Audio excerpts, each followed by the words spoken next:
Hello everyone, very good evening to all of you. I am Sunil Bisht. So friends, मैं करा रहा हूँ आपको मॉडर्न हिस्ट्री की सीरीज़, और इस सीरीज़ में हम काफ़ी सारी वीडियो कर चुके हैं।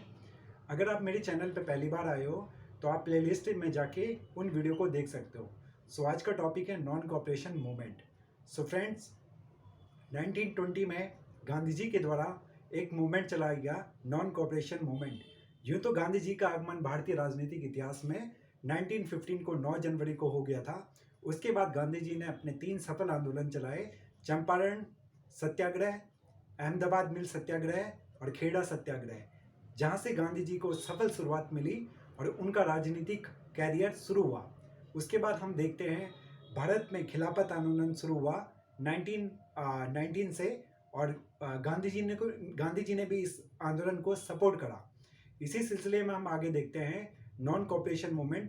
चूंकि गांधी जी की जो फिलॉसफी रही है, जो आइडियोलॉजी रही है, किस चीज़ की, उनकी जो राजनीतिक विचारधारा रही है, वो हमेशा से रही है नॉन वायलेंस, अहिंसा, सत्याग्रह, स्ट्राइक, हड़ताल, सिविल डिसोबीडियंस, सविनय अवज्ञा।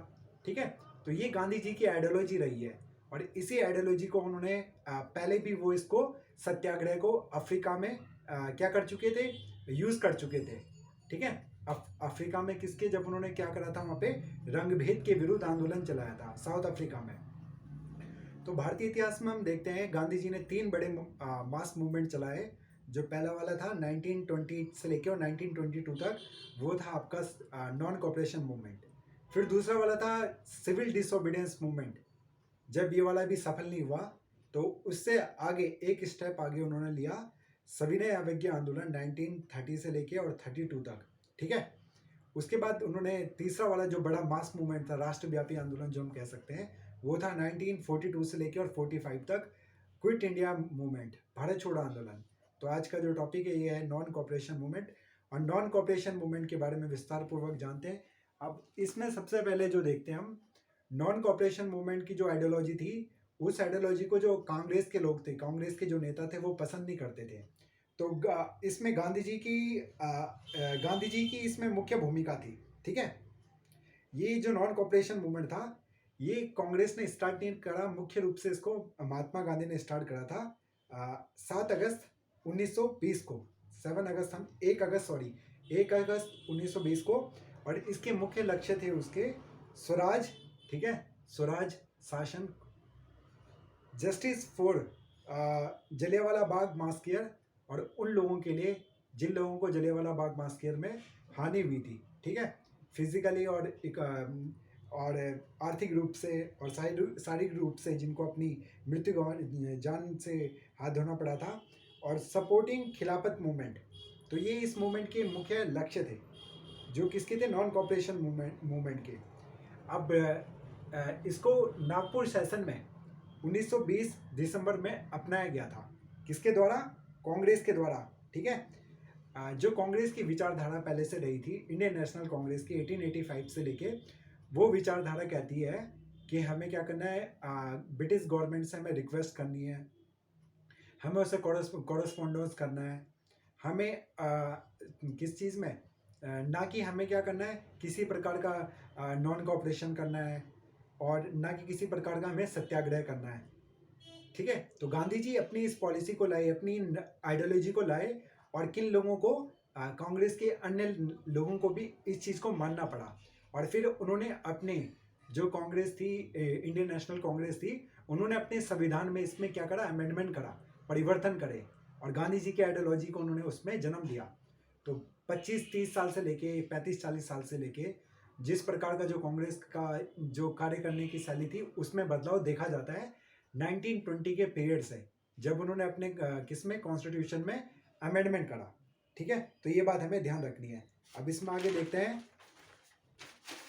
तो इसमें हम देखते हैं कि एक तरफ तो अंग्रेज कहते हैं कि वो न्यायप्रिय हैं, लेकिन दूसरी तरफ जब हंटर कमीशन गठित किया गया था, जो कि अंग्रेजों ने एक कमेटी बनाई थी जलियांवाला बाग हत्याकांड के मुलजिमों को सजा देने के लिए, तो उन्होंने इसमें अपने किसी भी मुजलिम को, जनरल डायर को, माइकल ओ डायर को, किसी को भी उन्होंने क्या नहीं करी, कोई बड़ी उन्होंने इसमें सजा नहीं सुनाई।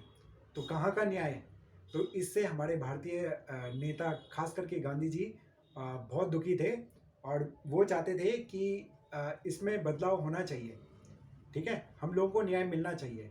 फिर कांग्रेस के नेताओं ने भी अपनी किस्में पॉलिसी में परिवर्तन करा। वो जान चुके थे कि जो उनकी विचारधारा है, जो उनकी आइडियोलॉजी है, उस चीज़ से उनको हमारे इंडिया को इंडिपेंडेंट नहीं मिलेगी। तो आगे देखते हैं।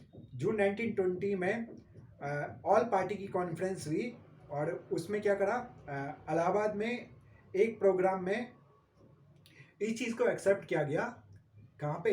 जून 1920 में इलाहाबाद में कि हम अंग्रेज़ों का बाइकआउट करेंगे, बहिष्कार करेंगे।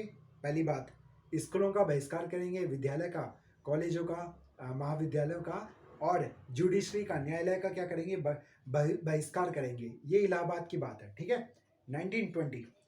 और इसको गांधी जी ने क्या करा था, लीड करा था। कांग्रेस के अन्य नेताओं ने गांधी जी से रिक्वेस्ट करी कि आप इसको लीड करिए। उसके बाद गांधी जी ने इसको लीड करा।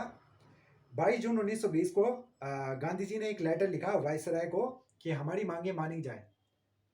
वायसराय जो कि सबसे बड़े अधिकारी, ब्रिटिश राज के सबसे बड़े अधिकारी, उनको गांधी जी ने मांगे लिखी कि हमारी मांगे मानी जाए, जो दोषी हैं उनको सजा दी जाए, हमें स्वराज दिया जाए। लेकिन किसने? ब्रिटिश राज ने उनकी एक भी मांग को नहीं माना।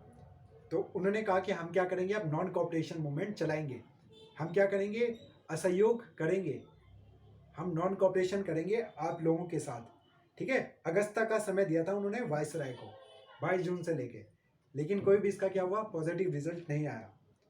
तो उसके बाद हम देखते हैं 1 अगस्त को उन्होंने नॉन कोऑपरेशन मूवमेंट की शुरुआत करी थी, असहयोग आंदोलन की भारत में। 1920 1 अगस्त, याद रखनी date, 1 August 1920 the non cooperation movement was started in India. 1 अगस्त को भारत के राजनीतिक सपूत लोकमान्य तिलक, ठीक है, बाल गंगाधर तिलक जिनका दूसरा नाम है, जिन्होंने कहा था कि freedom is my birthhood right and I shall have it, स्वतंत्रता मेरा जन्मसिद्ध अधिकार और मैं इसको लेके रहूँगा, उनकी मृत्यु होती है। तो एक हमारे भारत के वीर सपूत की मृत्यु। और फिर उसके बाद गांधी जी ने तिलक स्वराज, तिलक फंड की स्थापना करी। तिलक फंड जो मूवमेंट चलाए उन्होंने, उस मूवमेंट के आर्थिक योगदान के लिए लोगों से चंदा लिया गया, ठीक है, आगे पढ़ेंगे उस फंड के बारे में। 31 अगस्त 1920 को खिलाफत committee started campaigning of non cooperation, ठीक है। और जो खिलाफत कमेटी भारत में बनी थी अली बंधुओं के द्वारा, अली ब्रदर्स के द्वारा, उन्होंने किस चीज़ को, नॉन कोऑपरेशन को सहयोग दिया, ठीक है, आधिकारिक रूप से, ठीक है, फॉर्मली उन्होंने इस चीज़ को सहयोग दिया कि हम किसको, नॉन कोऑपरेशन मूवमेंट को क्या करते हैं, अपना सहयोग देते हैं। फिर आते हैं, आगे चलते हैं, सितंबर 1920 में कांग्रेस ने भी इसमें क्या करा, सहमति दी। और आंदोलन के सिद्धांतों को, जो कि कांग्रेस की, जो कि पुरानी कांग्रेस थी, उसके सिद्धांतों में नहीं था, लेकिन उन्होंने अपनी विचारधारा में चेंज करा, कॉन्स्टिट्यूशन में अमेंडमेंट करा और नॉन वायलेंस, सत्याग्रह, स्ट्राइक, इन विचारों को उन्होंने अपनाया। चूंकि कांग्रेस के लीडर जानते थे कि अब हमको आज़ादी चाहिए, तो हमें अपने सिद्धांतों में परिवर्तन करना पड़ेगा, ठीक है। तो कलकत्ता में उन्होंने अपने सिद्धांतों को सहमति दी और इस आंदोलन में भी सहमति हुई। दिसंबर 1920 में एट नागपुर सेशन, अधिवेशन नागपुर का, नागपुर महाराष्ट्र में एक जगह है, तो वहाँ पे इसमें क्या करे, जो चेंज थे उन चेंजों पे सहमति पूरी तरीके से हुई। और उन्होंने क्या करा, अपनी तरफ से इंडियन नेशनल कांग्रेस ने इसको सहमति दी, आधिकारिक सहमति। पहले सितंबर में किसने, खिलाफत कमेटी ने दी, और दिसंबर 1920 में किसने दी आपकी, इंडियन नेशनल कांग्रेस ने भी असहयोग आंदोलन को अपनी सहमति दी। अब इन्होंने इसमें अमेंडमेंट करे अपनी पॉलिसी में, भारतीय राष्ट्रीय कांग्रेस ने, कि एक वर्किंग कमेटी बनाई जाएगी 15 मेंबर की, और जो क्या करेगी, daily day to day affairs को देखेगी और कि किस प्रकार से कांग्रेस को कार्य करना है स्वतंत्रता के लिए, ठीक है, कि किस प्रकार से डील करनी है। पहले क्या होता था, 1885 से लेके कि साल में कभी कभी मीटिंग होती थी, ये मीटिंग स्पेशली दिसंबर में होती थी और 3-4 दिन, 5 दिन, हफ्ते दिन काम होता था। तो अब इन्होंने कहा कि एक 15 मेंबर की कमेटी बनेगी जो हर दिन की कार्य प्रणाली को देखेगी, इंडियन नेशनल कांग्रेस की इसमें। और दूसरी बात, इन्होंने ये बात पहले तिलक जी भी कह चुके थे 1916 में कि हमें किस तरह से वर्किंग कमेटी बनानी चाहिए, ठीक है, कार्यकारी समिति। लेकिन इंडियन नेशनल कांग्रेस ने उनकी बात नहीं मानी। फिर दूसरी बात रखी गई कि प्रोविजनल कांग्रेस कमेटी, ठीक है, प्रोविजनल प्रांतीय कांग्रेस कमेटी, प्रादेशिक कांग्रेस समिति बनाई जाए जो प्रादेशिक स्तर पर, ठीक है, अपने राज्य स्तर पर क्या करे, लोगों के पास जा जाकर उनको अपनी विचारधारा समझाए। और लैंग्वेज में जो लिंग्विस्टिक लैंग्वेज है उस क्षेत्र की जो उनकी लैंग्वेज है, जैसे मराठा, जैसे एक प्रोविंस था उस टाइम पे बम्बई प्रोविंस, उसमें गुजरात भी था और बम्बई में था। तो गुजरात में तो गुजराती लोग हैं ना, गुजराती लोग, उनकी अलग लैंग्वेज है। बम्बई में मराठी लोग हैं, महाराष्ट्र में। तो दोनों ही जगह अलग अलग प्रांतीय समितियां बनाई जाए ताकि लोगों को और करीब से उनकी लैंग्वेज में जाके और कनेक्ट करा जाए और इस आंदोलन को और भी तीव्र गति से आगे बढ़ाया जाए, ठीक है। फिर आगे देखते हैं हम। Ward committee were organised and Congress entry fee was reduced to 4 anna, ठीक है। तो उसके बाद क्या करा गया, वार्ड स्तर पे भी, छोटे छोटे स्तर पे भी क्या करा, इन्होंने कमेटी बनाई। और अगर किसी को कांग्रेस ज्वाइन करनी है तो अब कितनी फीस रखी गई, 4 आना 25 पैसे फीस रखी गई 1 साल की, जो कि पहले ज़्यादा होती थी। तो जो पुअर बैकग्राउंड के लोग थे, किसान थे, लेबर थे, या लोअर मिडिल क्लास था या मिडिल क्लास था, उन लोगों ने भी कांग्रेस को क्या करा, ज्वाइन करा, ठीक है। तो ये कांग्रेस की पॉलिसी में चेंज आया यहाँ पे। The INC change its a goal from the attainment of self government the constitution mean to attainment of Swaraj. पहले जहाँ इंडियन नेशनल कांग्रेस का क्या क्या इनका सिद्धांत था कि हमें प्रशासन में क्या जिम्मेदारी दी जाए, ठीक है। लेकिन अब ये क्या कह रहे हैं कि हमें क्या, ये क्या कह रहे हैं कि हमें शांतिपूर्ण तरीके से क्या कर सकते हैं हम, या फिर लेजिटिमेट तरीके से हम क्या कर सकते हैं, आंदोलन कर सकते हैं, शांतिपूर्ण व वैध तरीके उनको अपना सकते हैं जिनको ये पहले अपनाते नहीं थे, ठीक है। अब ये जान चुके हैं कि गांधी जी किस तरह से अपने को क्या कर रहे हैं, आगे आगे लीड कर रहे हैं। तो इन्होंने भी इन चीज़ों को इसमें अपनाया। अब इसमें आगे कुछ बातें देखते हैं, इसमें और बातें। तो इस तरह से ये सारी घटनाएं यहाँ पे चल रही थी। फिर आगे हम देखते हैं आंदोलन की शुरुआत किस तरह से होती है। गांधी ने ब्रिटिश द्वारा दिए गए मेडल लौटाए। जब गांधी जी दक्षिण अफ्रीका में थे तो उस टाइम पे ब्रिटिश बहुत सारे उनको मेडल दिए गए। इसके अलावा केसर हिंद दिया गया। इसी तरह से अन्य लोगों को भी, जैसे रविंद्रनाथ टैगोर को नाइटहुड की उपाधि दी गई, नाइटहुड की। अन्य लोगों ने जो प्रांतीय विधानसभाओं में या अंग्रेजों ने जिनको पद दिए थे, उन लोगों ने अपने पदों का क्या करा, बहिष्कार किया, बायकॉट करा या सरेंडर करा, ठीक है, इस्तीफा दे दिया, रिजाइन कर दिया। तो फिर उसके बाद उन्होंने क्या करा, लोकल बॉडीज में जो मेंबर थे भारत के, उन लोगों ने भी क्या करा, सरेंडर कर दिया अपनी पोस्ट को। 1919 की क्या हुआ, प्रांतीय चुनाव का बहिष्कार किया गया, जो विधानसभा के लिए, ठीक है, लेजिस्लेटिव के लिए जो इलेक्शन थे उनका क्या कर दिया गया, बायकॉट किया गया। सरकारी स्कूल, कोर्ट, ठीक है, गवर्नमेंट कॉलेज, ठीक है, गवर्नमेंट स्कूल, इन सबको बड़ी मात्रा में गांधी जी ने क्या कहा था, निवेदन करा था, रिक्वेस्ट करी थी लोगों की कि इनको बाइकआउट करो। और बहुत बड़ी मात्रा में north to south, east to west लोगों ने ऐसा करना शुरू करा। स्वदेशी को अपनाया लोगों ने, जो देश का बना हुआ, देश की बनी हुई वस्तुएं होती है, उन चीज़ों को अपनाया, ठीक है। और खादी के ऊपर ध्यान दिया गया। खादी वस्त्र जो कि चरखे के द्वारा काट के खादी तैयार किया जाता था, उस पर गांधी जी ने बहुत ज़्यादा फोकस करा, ठीक है।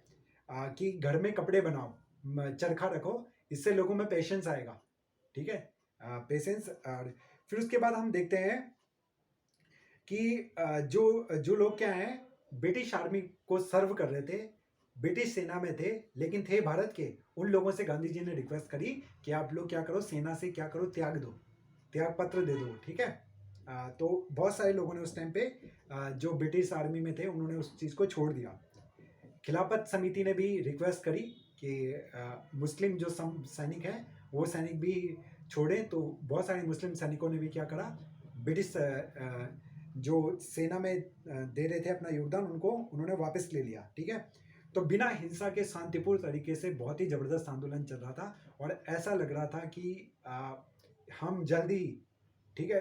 और ये बात थी भी कि जो ब्रिटिश गवर्नमेंट थी वो प्रेशर में आ गई थी, क्योंकि उन्होंने पहले कभी इस तरह का मास मूवमेंट देखा नहीं था। गांधी जी जानते थे, वो निश्चित थे कि 1 साल के भीतर, ठीक है, हमें जीत मिल जाएगी, स्वराज मिल जाएगी, ठीक है, हमें क्या मिल जाएगी, स्वराज मिल जाएगी, स्वराज की प्राप्ति हो जाएगी। हिंद स्वराज नाम की उनकी एक पुस्तक है। 1909 में उन्होंने पहली बार स्वराज शब्द का इसमें इस्तेमाल करा है। स्वराज का मतलब होता है सेल्फ, स्व, खुद का ही राज, ठीक है। आगे हम देखते हैं, जो पश्चिम बंगाल में रिवॉल्यूशनरी ग्रुप थे, जो बम की बात समझते थे, जो बम की भाषा समझते थे, ठीक है, बम फेंकने पे विश्वास करते थे, उन्होंने भी जैसे जैसे अनुशीलन समिति, तो उन लोगों ने भी किसकी, गांधी जी की विचारधारा को अपनाया, ठीक है, नॉन कॉपरेशन की विचारधारा को अपनाया। Mohammad Ali Jinnah, Annie Besant, GS और जीएस खड़बड़े, बिपिन चंद्र पाल, इन्होंने क्या करा, ये गांधी जी की विचारधारा से पसंद नहीं कर रहे थे, और इन लोगों ने क्या करा, कांग्रेस को छोड़ दिया इसी टाइम। किन लोगों ने, एक बार एनी बेसेंट, विपिन चंद्र पाल, मोहम्मद अली जिन्ना, ठीक है, जीएस खड़पड़े, इन लोगों ने क्या करा, और इसमें तो 2 बड़े नेता, एनी बेसेंट और बिपिन चंद्र पाल, जो कि गरम दल के एक बड़े नेता थे, इन लोगों ने कांग्रेस का त्याग कर दिया, और ये गांधी की इस विचारधारा से क्या करते थे, इस विचारधारा को पसंद नहीं करते थे। आगे हम देखते हैं, सुरेंद्र नाथ बनर्जी, जो कि बहुत बड़े बूढ़ा, उस टाइम पे ओल्ड हो चुके थे, काफ़ी बूढ़े हो चुके थे। इंडियन नेशनल फाउंडेशन जिन्होंने स्थापना उस टाइम पे करी थी, उसके एक मेंबर ये भी थे, सुरेंद्र नाथ बनर्जी। इन्होंने कहा कि कांग्रेस की तुमने पूरी कैरेक्टर ही चेंज कर दिया, जो कांग्रेस का कार्य करने का तरीका था उसको तुमने पूरा ही चेंज कर दिया। गांधी जी को कहा कि आप सत्याग्रह ले आए, इसमें आप अहिंसा ले आए, इसमें आप स्ट्राइक चीज़ें ले आए, ठीक है, एक नई आइडियोलॉजी ले आए। तो वो गांधी जी से इसे पसंद नहीं करते थे, इस विचारधारा को। तो उन्होंने फिर एक नेशनल लिबरेशन फेडरेशन की स्थापना करी। तो ये बात भी हमें ध्यान रखनी है। अली ब्रदर्स ने गांधी जी के साथ पूरे देश में यात्राएं करी इस टाइम पे, और लोगों से और मुस्लिम जनजाति से आह्वान किया, रिक्वेस्ट करी कि आप लोग क्या करो, नॉन कॉपरेशन मूवमेंट में बढ़ चढ़कर हिस्सा लो, ठीक है। उस टाइम पे लगभग 800 के करीबन नए विद्यालय खोले गए थे देश भर में, 800 के करीबन विद्यालय, स्कूल एंड कॉलेज, जिसमें मुख्य रूप से जो खोले गए थे वो भारतीय स्वतंत्रता सेनानियों के द्वारा ही, लोकल लीडर्स के द्वारा। जैसे एग्जांपल है जामिया मिलिया, ठीक है, अलीगढ़ मुस्लिम विश्वविद्यालय, ठीक है, काशी विद्यापीठ, गुजरात विद्यापीठ, बिहार विद्यापीठ। और इसमें मुख्य रूप से किन लोगों ने, कौन से स्वतंत्रता सेनानी थे जिन्होंने इनकी स्थापना करी थी। इसमें आचार्य नारायण देव, चित्तरंजन दास, लाला लाजपत राय, उसके बाद आपके इसमें थे लाला लाजपत राय, सुभाष चंद्र बोस, ठीक है, जाकिर हुसैन। सुभाष चंद्र बोस इसमें कलकत्ता में कलकत्ता में प्रिंसिपल भी रहे, ठीक है। तो ये सारी बातें हमने इस वीडियो में जानी है। रिमेनिंग बातों को जो आगे इस मूवमेंट में चलेगा उसको करेंगे नेक्स्ट वीडियो में।